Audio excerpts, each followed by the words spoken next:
To love unconditionally and to love to the fullest, not fullest. Yan ang naging mantra ko since I got cheated on ng una't huling ex ko. Nagkakilala tayo nang dahil sa kwento na yan. Kaya alam na alam mo yan. Alam na alam mong all in ako kung magbigay sa isang relasyon. Kahit kaunti na lang ang matira sa akin. Okay lang. At kung na-cheat man ako, alam kong magpapatawad ng isang beses. Pero bumibitiw na ako sa pangalawa. At least, alam ko sa sarili kong ibinigay ko ang lahat. Hindi ako nagkulang. At kaya kong sabihin, walang mali sa akin. Kaya ngayon, na ikaw na ang current partner ko at nakapag-cheat ka na rin sa akin ng ilang beses. Still, stick ako sa mantra ko. Oo, masakit. Idagdag mo pa yung nanunumbalik na pain from the past. Pero kapag bumabalik ako sa sarili ko na alam kong ibinigay ko na ang lahat, kaya kong magpatawad eh. I do believe naman na nagbago ka. You changed for the better after that rough patch in our relationship. Personally, wala na akong gut feel na you're doing something unwanted behind my back. Kasi, nasa iyo na yun kung uulitin mo pa. Simula pa lang din naman, sinabi ko na sa'yo, I date to marry. At kung hindi ka genuinely magbabago, iiwanan na lang kita. Bata pa ako, 24 lang ako. Kung gusto mo ulit akong lukohin at isabay sa ibang babae, makakahanap pa ako ng date to marry na lalaki. Of course, after ko pang mag-heal sa relasyong to. Bakit ko to sinasabi? Dahil gusto ko lang ipaalala sa'yo na kahit engaged na tayo ngayon, meron tayong mga non-negotiables na agreement sa relasyon natin na hanggang ngayon, firm ako. I don't know about you, but no worries, faithful naman ako sa'yo. Lagi ko na lang pinagpe-pray kay Lord ang tuloy-tuloy na nating faithfulness and respect towards each other out of genuine love para sa isa't isa. Let's love unconditionally and to the fullest, not to the fullest. I love you and I'm rooting for you. Galing po yan kay Deborah.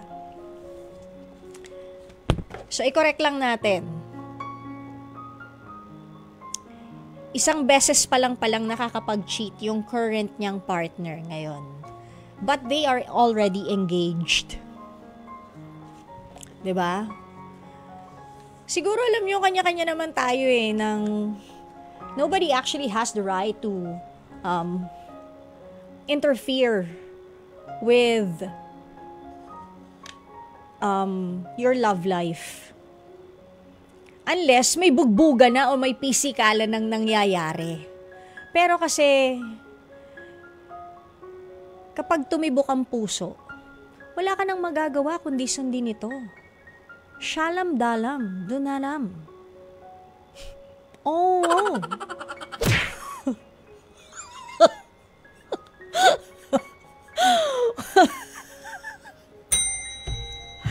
Tandaan nyo yan. Shalam dalam, nun dalam. Okay? Pero seryoso, unless merong pisikalang nagaganap sa isang relasyon, kaya nga it's called a relationship eh. Diba? Dalawa sila. Silang dalawa lang yung nakakaalam ng lahat. The lies and the truth. Silang dalawa lang yung nakakaalam. So dito sa storya ni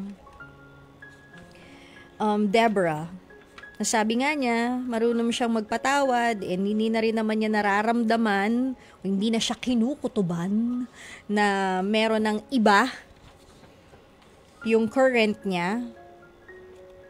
Medyo kampante siya. Pero I feel that Deborah is a very strong woman kasi sabi nga niya, lokohin mo ko, 24 lang naman ako. Makakahanap pa ako ng iba dyan, di ba? So, ina-admire kita, Deborah, sa aspeto na yan. Kasi yung iba, pagka ganyan yung nangyari, iyak na eh. Iyak na agad, di ba? Pagkatapos, malilimutan yung sarili, mawawala na rin sa sarili kasi pinaikot mo yung sarili mo sa mundo ninyong dalawa lang. Which is very, very, very, very, very mali. Kasi kahit na kayo ay mag-partner, you are in a relationship, dapat meron pa rin kayong alone time away from each other. 'Di ba? So, Deborah, good luck dahil engaged na kayo. And sana engaged pa lang naman, 'di ba? And you yourself said that you're only 24. Hindi ba pwedeng makapaghintayan ng mga medyo malapit ka ng lampas 25? Kasi habang umiidad ang isang tao, mas nagmamature at mas nagiging broader yung pag-iisip. Baka lang naman, kasi ikaw na rin naman ang nagsabi, bata ka pa. So baka lang naman, pwede namang engage na rin kayo pero wag na muna kayong magpakasal. Antayin mo munang mag-past 25 ka bago mo masabi talaga sa sarili mo na this is the one. Kasi mas mahirap magpaanal dito sa Pilipinas kesa sa magpakasal. Mas mahal magpaanal kesa sa kasal. Sabihin mo na gastos kayo ng mga, roughly 200,000 kung bongga yung wedding ninyo.